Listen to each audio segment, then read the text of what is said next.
Я сторонник того, что на войне все методы хороши. Если вот так вот.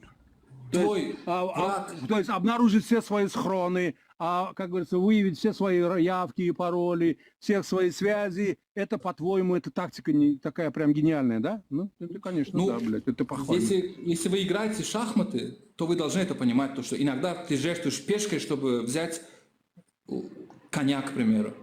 Я ферзь, алчак болдум. Факт, слушай, не, подожди, слушай, ты не разочаровывай меня. Я о тебе более высокого мнения, поэтому не увиливай от ответа, а мне скажи, вот это факт или нет?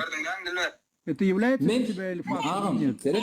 Вот то, что человек так вел себя, зная, что рядом с ним находится фактически враг. И он его водил везде, и он его знакомил, он знаком со всей документацией, он имеет доступ к всей норм информации, которой владел Нуры. Получается, это что, по-твоему, не факт? Это, по-твоему, шахматы? То есть сдать всех ради чего тогда? Какой смысл, блин? И понимаешь, заставь меня поверить, что ты разумный человек. Дай мне разумный ответ.